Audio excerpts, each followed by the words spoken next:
사랑하는 성도 여러분, 오늘도 하나님께서 우리에게 소중한 하루를 허락하여 주셨습니다. 우리 다 같이 오늘 큐티 말씀 나눌 텐데요. 제가 먼저 기도하겠습니다. 하나님 아버지 감사합니다. 우리 사랑하는 성도님들 새날을 허락하여 주시고 하루하루가 하나님께서 우리에게 주어진 소중한 삶임을 인식하고 정말 하나님의 뜻대로 말씀대로 살아갈 수 있도록 인도하여 주시옵소서. 특별히 하나님 날마다 주님의 공동체 가운데 교회 가운데 이루어 가시는 그 하나님의 뜻을 또 우리의 소명을 다시 한번 되새기는 시간 될 수 있게 인도하여 주시옵소서. 감사하며 예수님의 이름으로 기도합니다. 아멘. 오늘 2월 9일 화요일 새벽기도 큐티 말씀을 나누도록 하겠습니다. 오늘 본문 말씀은 사도행전 9장 26절에서 31절까지의 말씀입니다. 사람을 세우고 관계의 벽을 허물라. 우리 다 같이 영상으로 말씀을 먼저 한번 읽겠습니다. 사울이 예루살렘에 가서 제자들을 사귀고자 하나 다 두려워하여 그가 제자됨을 믿지 아니하니 바나바가 데리고 사도들에게 가서 그가 길에서 어떻게 주를 보았는지와 주께서 그에게 말씀하신 일과 다메섹에서 그가 어떻게 예수의 이름으로 담대히 말하였는지를 전하니라. 사울이 제자들과 함께 있어 예루살렘에 출입하며 또 주 예수의 이름으로 담대히 말하고 헬라파 유대인들과 함께 말하며 변론하니 그 사람들이 죽이려고 힘쓰거늘 형제들이 알고 가이사라로 데리고 내려가서 다소로 보내니라. 그리하여 온 유대와 갈릴리와 사마리아 교회가 평안하여 든든히 서가고 주를 경외함과 성령의 위로로 진행하여 수가 더 많아지니라. 사랑하는 성도 여러분, 지난주 금요일에 우리가 큐티를 하고 이제 오늘 본문 말씀이 시작되어서 혹시나 큐티를 좀 놓치신 분들을 위해서 잠시 있었던 일들을 좀 설명을 드리면, 이제 다메섹에서 예수님을 만나고 눈이 멀었던 이제 바울에게 하나님께서는 이제 제자 아나니아를 통해서 눈을 뜨게 해 주십니다. 그래서 눈에서 비늘 같은 것이 벗겨지고 이제 다시 볼 수 있게 되었는데, 그리고 나서 이제 음식을 섭취하고 기운을 차리게 돼요. 사흘 밤낮으로 금식하고 그렇게 기도하던 바울이 이제 기운을 차린 다음에 바로 행했던 일이 무엇인지 아십니까? 바로 다메섹 회당에 가서 주의 복음의 말씀을, 예수가 그리스도라는 것을 전합니다. 바울의 성격과도 맞는 것 같은데요. 정말 열심히 있고 또 알았으니까, 정말 주님을 만났기 때문에 바로 회당에 가서 주는 그리스도라고 담대히 선포하는 거죠. 그랬더니 저 사람이 여기에 예루살렘에서 다메섹으로 온 이유가 여기 있는 그 그리스도를 믿는 사람들을 다 잡아서 죽이려고 공문까지 받아온 사람인데 갑자기 회당에서 그 사람들의 도를 또 전하는 거예요. 그러니까 굉장히 놀랐겠죠. 그러면 잡아서 이제 죽이려고 하는데 그래도 막 성령 충만으로 더욱 힘을 얻어서 하나님의 복음의 말씀을 전하고, 이제 그 주의 제자들이, 사람들이 이제 광주리에 바울을 달아 내리면서 피신을 시키는 장면이 있었습니다. 그리고 나서 이제 예루살렘으로 다시 돌아오게 되죠. 그러면서 이제 오늘 사도행전 9장 26절의 말씀이 시작되는 겁니다. 그래서 26절을 보면요, 사울이 예루살렘에 가서 제자들을 사귀고자 하나 다 두려워하여 그가 제자됨을 믿지 아니하니. 여러분, 사울은 어떠한 사람이었습니까? 그리스도를 믿는 사람들, 그 도를 전파하는 사람들을 다 잡아 죽이고자 했던 사람이고, 또 다메섹에 간 이유가 공문을 받아서 그 사람들을 다 잡아오려고 했던 사람이죠. 근데 그러한 사람이 이제 변화되어 가지고 제자가 되었다라는 거예요. 그리고 그 사람이 와서 이제 예루살렘에서 제자들과 사귀고자 한다라는 상황인데, 이 제자들의 입장을 보면은 그런 사람이었다가 갑자기 변화되었다고 해서 쉽게 믿기는 힘들었을 것 같아요. 그죠? 다 두려워하면서 정말 제자가 정말 되었을까라는 그 제자됨을 믿지 아니하였다라고 말처럼 의심이 들었을 것 같아요. 저라도 당연히 그랬을 것 같습니다. 여러분, 그 사람의 행실이 그 다른 사람들이 그 사람에게 신뢰를 주거나 아니면 믿는데 좀 영향을 미치잖아요. 그래서 우리도 좀 살면서 다른 사람들이 사귐을 갖는데 좀 꺼려 한다던가 아니면 또 우리에게 다가오는데 어려움을 느낀다면 우리 행실을 조금 돌아볼 필요가 있는 것 같아요. 그리고 또 교회 안에서도 약간 교제를 하거나 아니면 다른 사람들이 다가오고 또 아니면 우리가 다가가서 교제를 할 때 약간 문제가 있거나 다른 사람들이 좀 꺼려를 한다면 여러분 우리 삶의 어떤 행실이나 아니면 신앙생활을 좀 돌아볼 필요가 있을 것 같습니다. 그런데 감사한 것은 27절에 바나바가 데리고 사도들에게 가서 그가 길에서 어떻게 주를 보았는지와 주께서 그에게 말씀하신 일과 다메섹에서 그가 어떻게 예수의 이름으로 담대히 말하였는지를 전하니라. 아주 귀중한 이 소중한 인물이 한 명 있었는데 이 바나바라는 사람이었습니다. 여러분도 잘 아시는 인물이죠.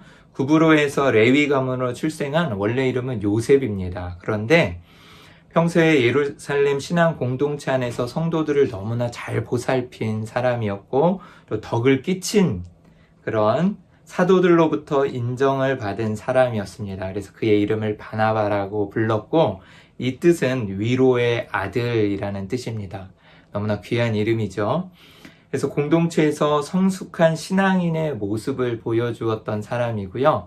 정말 다른 사람들 너무나 위로를 잘하고 사람을 잘 세웠던 것 같아요. 그래서 바나바라 불리우는 이 위로의 아들이라고 불리는 자였습니다. 그래서 이러한 바나바를 통하여서 예루살렘의 제자들, 사도들은 사울이 어떻게 다메섹 도상에서 예수 그리스도를 만나고 회심하였는지, 그리고 또 회심 이후에 다메섹에서 담대히 주의 복음의 말씀을 전했잖아요. 그래서 어떻게 예수 그리스도의 이름을 담대히 선포하고 증거하였는지를 더욱 자세하고 확실하게 알게 된 것입니다.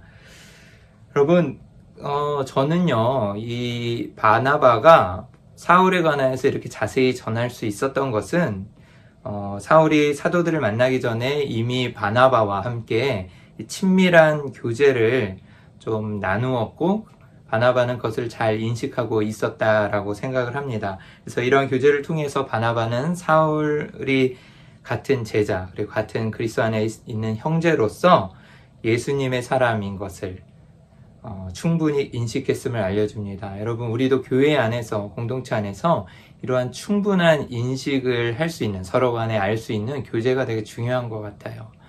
요즘은 코로나로 잘 만나지 못하지만 그래도 줌으로라도 순모임을 가질 때 서로 정말 깊이 있는 교제를 나누고 또 자신의 삶에서 하나님이 역사하시는 그 은혜를 나누는 것이 중요하고요.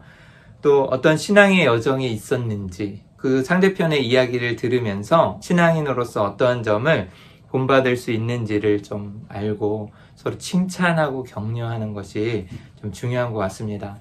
바나바가 사울에 관해서 이렇게 충분한 인식이 없었더라면 어떻게 중재할 수 있었고 또 대변할 수 있었겠습니까? 여러분, 정말 믿는 우리가 함께 공동체 안에서 교제하고 또 충분히 나누고 인식하고 그다음에 또 그것을 다른 사람들에게 또 우리가 알려주고 칭찬해줄 의무가 있는 것 같아요. 여러분, 자기 자신을 솔직히 내세우거나 아니면 자기 자신의 신앙의 여정에 대해서 이야기하는 게 그렇게 쑥스럽고 쉽지 않겠지만 깊이 있는 교제를 통하여서 다른 사람이 저 집사님은, 저 권사님은 정말 훌륭한 점들이 있더라고. 또 정말 신앙에 이러한 여정이 있었는데 너무나 은혜를 받았고 또 저분들은 이러한 신앙의 훌륭한 점들을 본받을 수 있을 것 같습니다 라고 다른 사람들이 소개해주면 참 좋을 것 같습니다. 이러한 바나바의 중재를 통하여서 이제 28절에 보면 사울이 제자들과 함께 있어 예루살렘에 출입하며 그래서 제자들과 함께 이제 활동하고 교제하기 시작합니다. 29절에 또 주 예수의 이름으로 담대히 말하고 헬라파 유대인들과 함께 말하며 변론하니 그 사람들이 죽이려고 힘쓰거늘. 그래서 또 주 예수 그리스도의 이름으로 담대히 복음을 선포하는 거죠. 또 이 헬라파 유대인, 그래 디아스포라라고 할 수 있는데요. 이 유대인들에게도 주의 복음을 말씀을 전하고 변론하면서 하나님의 복음의 말씀에 힘쓰는데 그래서 이 사람들이 이제 사도 바울을 죽이려고 하고 있어요. 30절에 형제들이 그것을 알고 이제 가이사랴로 데리고 내려가서 다소로 보내니라. 이 사울이 예수님을 믿는 자들을 다 잡아 죽이려고 했던 사람이기 때문에 저는 그 심중에 자신도 목숨을 걸고 빚진 자로서 그런 마음으로 이렇게 담대히 주의 복음의 말씀을 전할 수 있었던 것 같습니다. 그리고 정말 목숨도 아끼지 않고 내어서 정말 드릴 그런 각오로 주의 복음의 말씀을 담대히 선포하고 있는데요. 왜 이 형제들이 가이사랴에 있는 다소로 보냈냐 하면 길리기아 다소라는 이곳이 사도 바울의 고향입니다. 사도 바울이 이곳 출신이죠. 그래서 자기의 고향으로 이제 가서 지내게 되는 것이죠.